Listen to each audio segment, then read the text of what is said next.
In this demonstration, I'll explain to you how we can create our SSIS package manually to export data from SQL Server to a flat file. In the previous 3 lectures, I have shown you how to get that done using Wizard.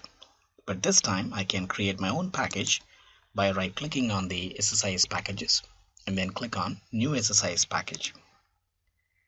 So let me rename my SSIS package to something like, say, export to flat file, and then click on OK. So as soon as a new package is created, you can notice your SSIS package has got a couple of components like control flow, data flows, parameters, event handlers, and package explorer. And also here we have connection managers. So first of all, we start the package creation from the control flow. So you can right click in the control flow designer surface, and then you can simply click on SSIS toolbox. So on the toolbox we have so many activities which I'll be covering it for you throughout this course. So we have certain tasks under common, certain things under containers, and then we have other tasks. Also, when we go to the data flow tab, you see there are so many other transformations. I'm going to teach you all these things one by one. So first of all, let me go to the control flow and simply drag and drop a data flow task. So we use the data flow tasks to move data from one place to another place. So upon dropping the data flow task, please double click on the data flow task, then you will be moved into the data flow section from the control flow. So in the previous examples, the packages were created automatically for us with the source and destination, and because this time we are trying to do everything manually from scratch, so we have to drag and drop the source and destination and everything. Of course, we can take help of the source assistant or the destination assistant, but for this time I'm going to do things manually by myself. So first of all, under other sources, you have many sources which I'll be teaching you, but for the time being I'm going to take my OLEDB source because this works for databases like SQL Server, Oracle, or any other RDBMS. And also from the destination section, I'm going to take a flat file. So currently I see a cross sign here because we haven't configured things properly. So first of all, let me double click on my OLEDB source, and then I can create a new connection manager. So imagine we don't have any data connections so far. So by default for me it is showing me AdventureWorks because I have used that in the previous demonstration. Let's say currently it's not showing me any connection managers here, so I can click on new, and you can choose your source provider, which is SQL Server, and I type my server name as .my local system, and we are using Windows authentication to get connected to SQL Server, and then choose your database as AdventureWorks 2014, and then you can test your connection. The test connection succeeded, so click on OK, and click on OK again, and click on OK again. So now your source is ready, and then you can choose the data access mode either as table or view or your own SQL command. In this demonstration, I'm happy with the table or view selection, so you can simply go ahead and try to select one of your table for the sake of demonstration. I'm happy with human resource departments table. And then when we click on preview, yes, I can see those 16 records here. Also, if you click on the columns tab, you can notice the which columns would you like to export. By default, all these 4 have been selected. If you don't want to export one of the column, you might as well uncheck it. Also, you can do that. The output column names can be changed by you. Currently, I'm happy by keeping these output column names similar to my column names in my source. Simply click on OK. So now you can see that cross sign is no more. So this has been configured properly. You can double click here and then you can type some comments for yourself. So this is for department details.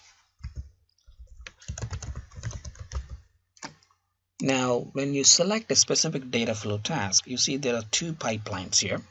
So one blue, the other one is for red. So if all goes well, then this is the path I would like to take up.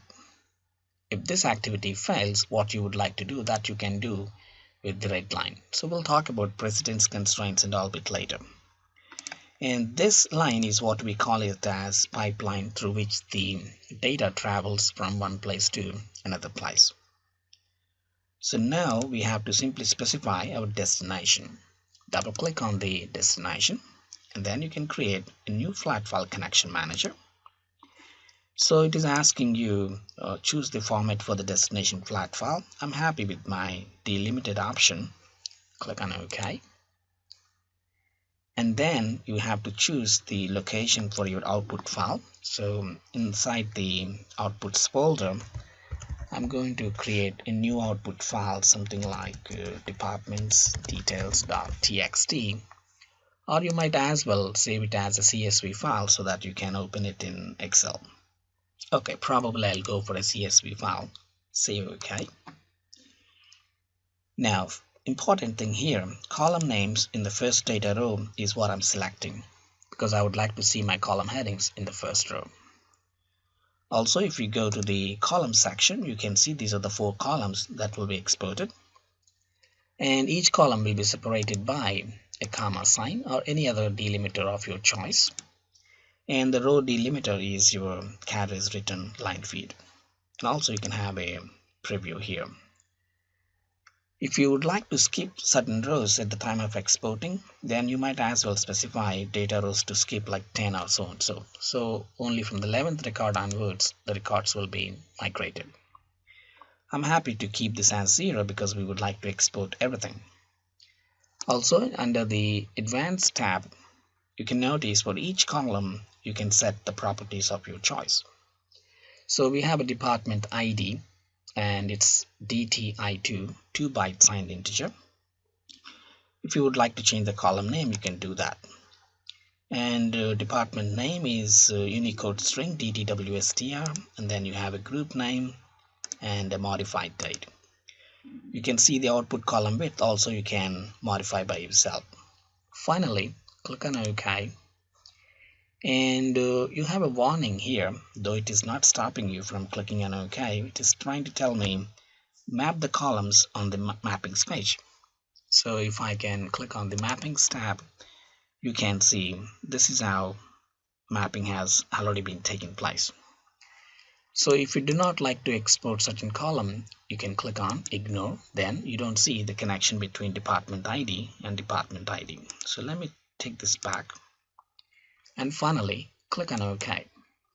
So at this point of time, we have created this package by ourselves by simply putting the data flow task in the control flow, and then by double clicking on the data flow task, we have put a source as OLEDB, and we also have a flat file destination. You can notice the connection managers tab is showing me my source as AdventureWorks and my destination as my flat file. At this point of time, we're done with our demonstration. Simply save this package and try to run the package. So now you can see the tick sign. That means everything went well. All the 16 records have been copied from my source to my destination. So stop the execution of the package and go back to the outputs folder, and you can see department details.csv. I'm able to see that in Excel.